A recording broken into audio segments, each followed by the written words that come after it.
In 1885, the youngest heir to one of Tampere's most powerful families was found bleeding on a snowy road near Pispala.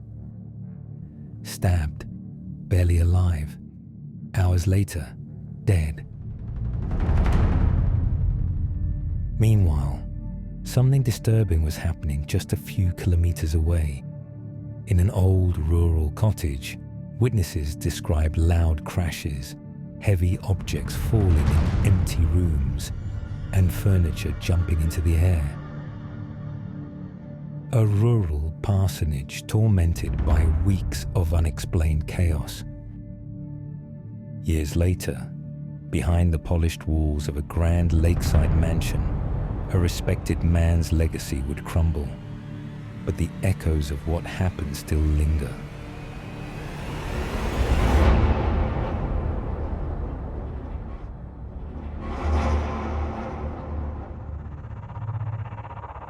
Tampere, a historic city in Finland, is now a modern hub of trams, art and arenas.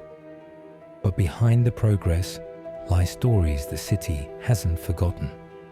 Our descent into Tampere's eerie past begins here, with a scandal that rocked the nation. In 1912, the largest embezzlement in Nordic history was uncovered, and its legacy still haunts the halls of Hatanpää Manor.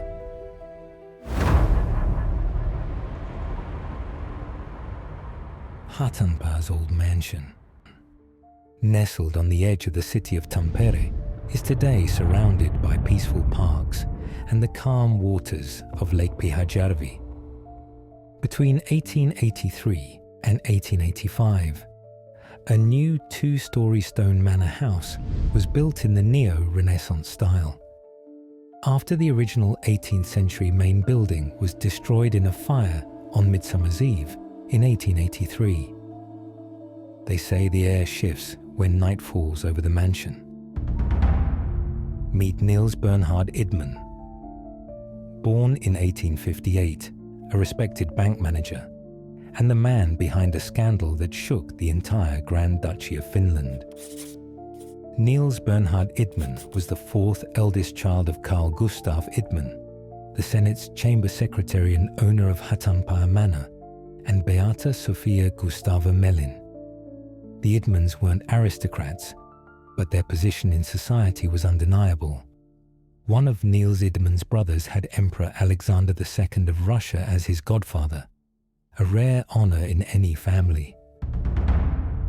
In the early 1900s, Tampere was rapidly industrializing, earning the nickname Manchester of the North. Factories expanded and the population grew. Powered by the Tammerkoski Rapids, factories such as Finlayson and Tampella drove economic growth and urban development. The city attracted a large working-class population, while a new middle class of engineers, clerks, and business people emerged. A third of the population worked in factories, and more than half of these workers were women. Alongside industrial progress came modern infrastructure, labor movements, and increasing social divisions. Tampere became a symbol of both opportunity and the growing tensions of a changing society. Nils Idman graduated high school in 1876, earned his master's degree in philosophy by 1882, and completed a law degree in 1884. He joined the Finnish Union Bank's Tampere branch in 1885 and became branch manager in 1890. He married Anna Sidonia Alfton in 1887. As bank manager, Nils Idman was highly trusted. Tampere was booming, and the local Union Bank branch thrived, thanks in part to him. Unlike many of the Swedish-speaking elite, Idman spoke fluent Finnish and worked with farmers and small merchants alike. He was known as a generous patron of the arts and often hosted guests at the grand villa he built in Hatanpää. In his bachelor's thesis in history, at Tampere University, Mika Lahti describes how Nils Idman was known for his refined and extravagant lifestyle. A charming socialite, he sought attention and aimed to present himself as cultured and wealthy. Though some saw his manner as vain, his generosity made him well liked. He was a gracious host, throwing lavish parties not only for high society, but also, on at least one occasion, for the manor's workers, a gesture considered quite exceptional. But behind the charm and hospitality, his finances were quietly falling apart. The scandal that would destroy Nils Idman began quietly in 1902. Concealed beneath the polished image of one of Tampere's most respected bankers. By day, he was a respected figure in the city's elite. Behind closed doors, he was forging deposit certificates, faking promissory notes, and quietly looting his own bank's vault. He used forged documents to secure massive loans from other banks, even stealing securities meant to back other people's loans and using them for himself. Rumors swirled, but the bank's director dismissed them, insisting Idman was above suspicion. After all, who would suspect a man so deeply embedded in the city's financial world? But the house of cards collapsed on the 1st of December, 1912. A surprise inspection by bank board member uncovered suspicious transactions. Realizing the walls were closing in, the day before the inspection, Idman secured 800,000 marks from the Bank of Finland, using a mail order draft in an attempt to cover the missing funds. Also, in a last-minute panic, he turned to August Lundelin, a factory boss in Tampere, asking for a temporary loan to cover his tracks. When Lundelin said no, Idman threatened to kill himself. It changed nothing. On December 4th, 1912, at Tampere's Market Square, 2 detectives arrested Idman and presented him with a warrant, while a mounted officer ensured order. The bank manager claimed he was unwell and requested to stop by a pharmacy before his arrest was carried out. Idman entered a pharmacy with a quiet, chilling request. He wanted poison, a last resort, a final escape, but the staff refused to sell it. Police arrested him in the center of Tampere. The man once seen as untouchable was exposed as the mastermind behind the biggest embezzlement case in Nordic history.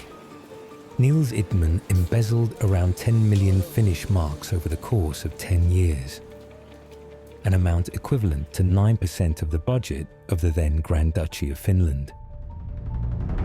Idman's arrest sent shockwaves through Tampere. That same evening, a theatre performance, concert, and several public meetings were cancelled. The city's social and business life came to a halt. Newspapers described the mood as sorrowful and stunned. Many refused to believe the well-liked banker was capable of such crimes. His fall triggered layoffs, bankruptcies, and even the resignation of the Union Bank's director the following year.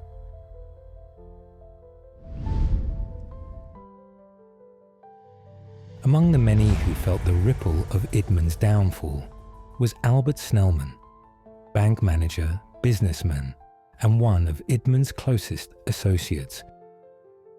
After an evening gathering in early December, Snellman never returned home. Days later, searchers found his body at the base of a large pine tree, sitting upright in the snow. It was just 100 meters from his front door. A Browning revolver still rested in his hand. A single bullet wound to the head had ended his life. In his coat pocket, a folded letter addressed to his wife. In it, he explained his decision. The Idman trial was sensational. 72 charges. Initially sentenced to 10 years of hard labor his punishment was extended to 15. He ended up serving only about 7 years. While imprisoned, Idman tended the prison garden and supported the prison staff in many tasks, thanks to his strong language abilities.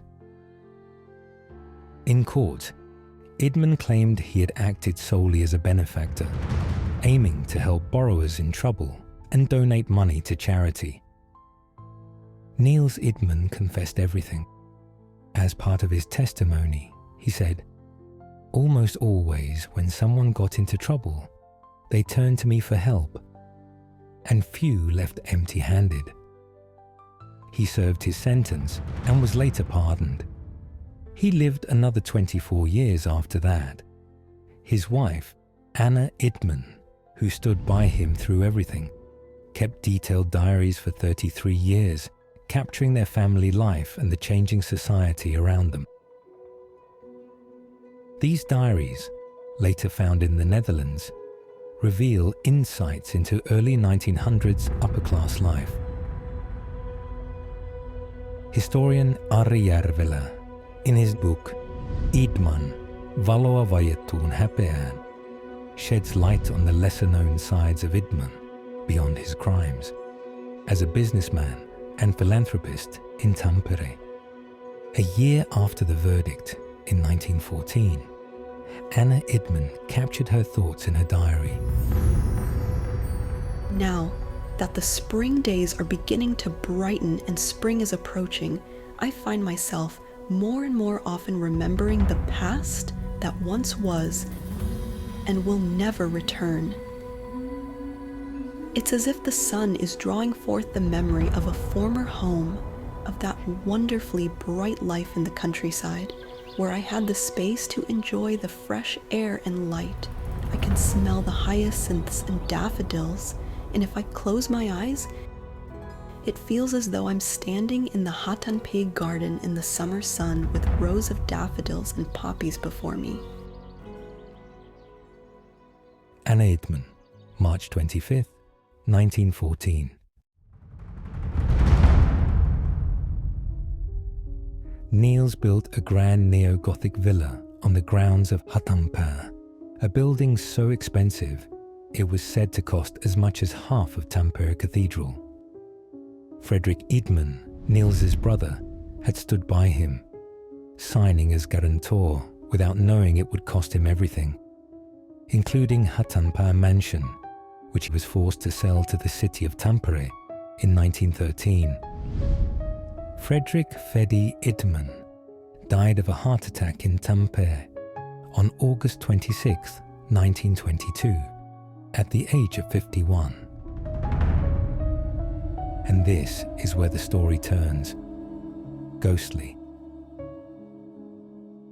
They say Fredrik Idman never truly left Hatanpää. Witnesses have seen a sorrowful man in a grey suit wandering the park. Some believe it is Fredrik, condemned to roam the grounds he once called home, mourning the life he lost. Footsteps are sometimes heard echoing through empty halls, and late at night, a piano plays, though no one is there. But Fredrik isn't the only spirit said to wander these halls. In the garden of Hatanpää stands a moss-covered boulder, silent, imposing, and easy to miss. But etched into its surface is a cryptic message in ancient Greek. Egnio Kyrios, tous ontas autou.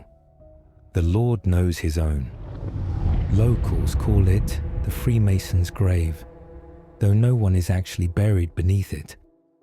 The carving likely dates back to the late 1700s, during the time of Manor Lord Hans Henrik Borge. Borge was a known Freemason, just like King Gustav III, who is believed to have visited Hatanpää in 1775. Some say the stone was carved during that visit, but this mysterious monument is tied to something even older. In an 1884 historical novel by E.F. Jansson, the stone appears again, this time linked to a man named Heikki, said to be the master of Hatanpää in the 1200s. According to the tale, Heikki returned from war only to die beside the stone. Even today, there are whispers of Heikki's ghost, seen wandering near the old stone or the manor grounds on quiet nights. And though nobody lies beneath it, the Freemason's grave remains Tampere's oldest public monument, and one of its most mysterious.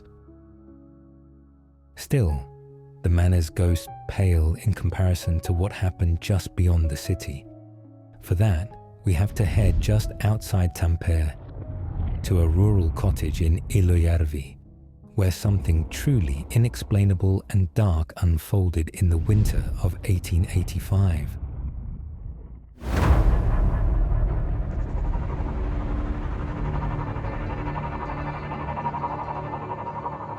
Our story begins with Ernst von Nottbeck, a 20-year-old heir to one of Tampere's most powerful families. His father, Wilhelm von Nottbeck, ran the Finlayson factory, the industrial heart of the city. The Nottbeck family were true cosmopolitans of their era, bringing international capital and connections to what was then just a small town. Their influence helped shape Tampere into an industrial powerhouse. Under the Nottbecks, Finlayson's workforce grew from just 48 to nearly 2,000 by the late 1800s. The factory became more than a workplace. It was a thriving community of its own. But despite his privilege, Ernst von Nottbeck's path would take a dark and unexpected turn. In January of 1885, tragedy struck the wealthy von Nottbeck family. Ernst von Nottbeck set off by sleigh from Finlayson Palace, headed toward the family manor in Lielahti. It was a cold January evening. Snow covered the narrow paths of Pispala, still just a small forested village on Tampere's edge. Ernst von Nottbeck rode alone by sleigh, heading toward Lielahti. The road was quiet, the woods dark, and the air sharp with frost. Suddenly, 4 men appeared and halted Ernst's sleigh. They pulled him off and attacked. Ernst fought back, drawing his knife, but it slipped from his grasp, and steel met flesh. A vicious wound tore into his right arm. Bleeding and weak, he was helped by a local factory girl who rode with him to the manor. But despite medical attention, Ernst died the following morning. His death shocked the city. What followed was the largest police investigation Tampere had ever seen. To find his son's killers, Wilhelm von Nottbeck offered 5,000 marks, a fortune in a time when most workers made 8 marks a week, and women earned half as much. Within days, 60 suspects were in custody. By mid-February, 4 men were identified, 3 unemployed factory workers from Tampere, and a blacksmith's apprentice from Pispala. The murderers became local celebrities in Tampere. Crowds gathered near the city prison and railway station to cheer as the men were sent to Hämeenlinna for pre-trial detention. The trial took place in May 1885 in Pispala. The accused claimed Ernst von Nottbeck had wounded himself, but a doctor's testimony proved the injury couldn't have been self-inflicted. A total of 125 witnesses were heard, and the men were sentenced to 8 years of hard labor. But here's where the story descends into something darker.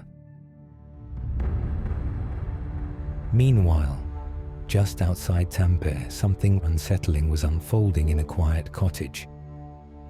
On the very night of the murder, these same men who attacked von Nottbeck had reportedly visited Martini House in Ilojärvi, a small cottage known across the region for its disturbing paranormal activity.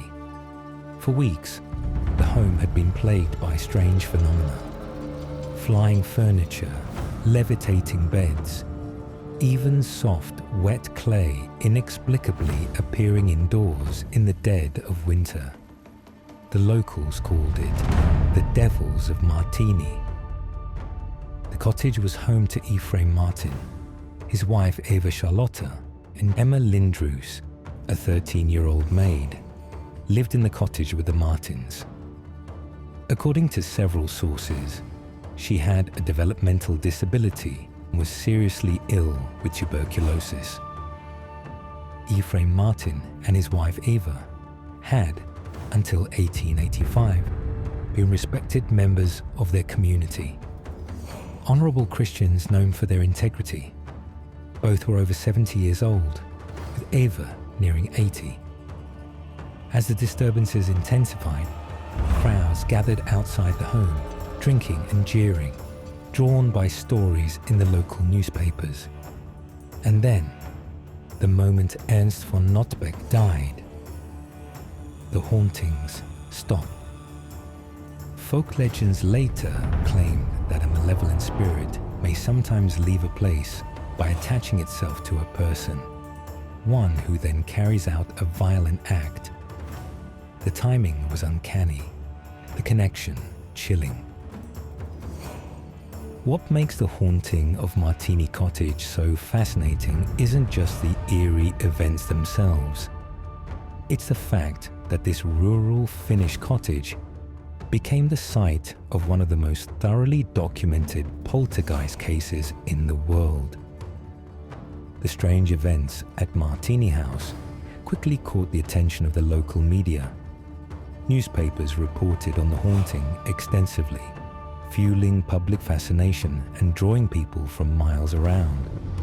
The attempt to capture the demon on film failed, as a local newspaper dryly noted on January 29, 1885.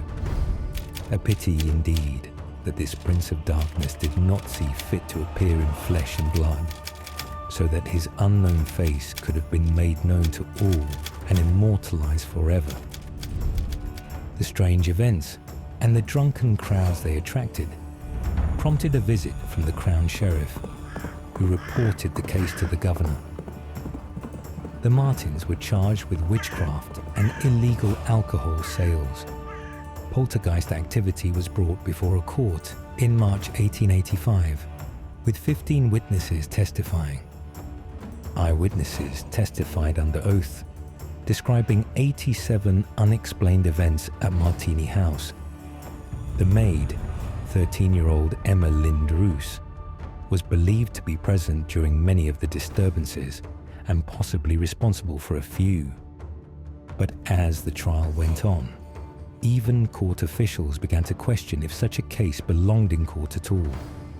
Witnesses described loud crashes, heavy objects falling in empty rooms, and furniture jumping into the air. Matchboxes, mugs, and even locked doors moved on their own. A knife was seen circling someone's head, and bricks appeared in rooms where none were kept. Items shattered, burned in ovens, and strange substances like wet clay and slate appeared in the house. It wasn't just a few smudges of clay. According to witnesses, it had to be carried out of the house by the basketful. In the strangest case, 2 acid bottles appeared on a table, leapt into the air, and spilled acid, which etched marks on the table. In the end, the district court concluded that some events were caused by unknown forces, others possibly by Emma's tricks. The charges were dropped, and the decision was upheld by the Court of Appeal.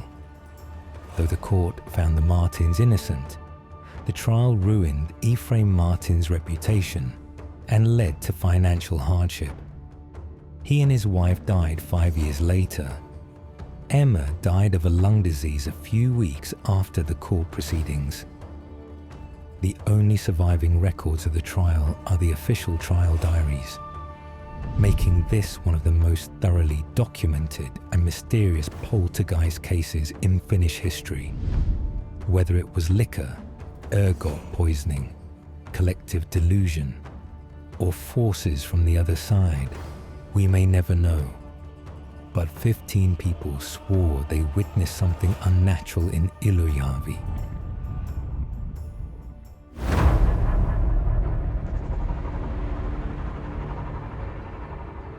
Marko Nenonen, a senior lecturer in Finnish history at the University of Tampere, has studied the history of witch trials. According to him, most people accused of witchcraft were ordinary: merchants, farmers, craftsmen, even housewives. Ephraim Martin was a wealthy teacher and chairman of the local council. He and his wife Eva were respected by their community, exactly the kind of people accused of witchcraft. Often, accusations began with a personal conflict. If a cow died or beer went bad, someone might blame a neighbor's curse. Over time, authorities came to believe that using magic meant making a pact with the devil. By the 1400s, the church claimed witches flew to Sabbaths, consorted with the devil, and even ate children. This idea merged with old folk beliefs, and a darker version of witchcraft was born.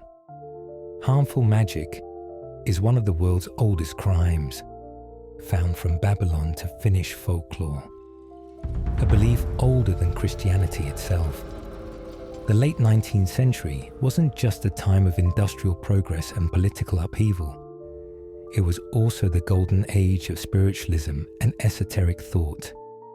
From the drawing rooms of Victorian London to remote rural villages in Finland, a strange new fascination took hold.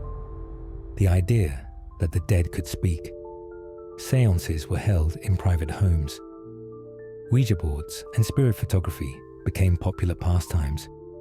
Mediums claimed to channel the voices of lost loved ones, and mysterious knocks and movements were taken as messages from beyond. Even scientists and scholars debated the nature of the soul and the possibility of a world unseen. It was a cultural moment when the veil between the living and the dead felt thinner. So when the strange events began at Martini Cottage in 1885, it wasn't just a local mystery. It was part of a global phenomenon. A manor, a fraud, a murder, a haunting. Whether folklore, fact, or something in between, not everything buried stays quiet, especially in Tampere. What's your theory? Let me know in the comments. And if you love weird folklore and peculiar stories, subscribe and follow me down the next mystery.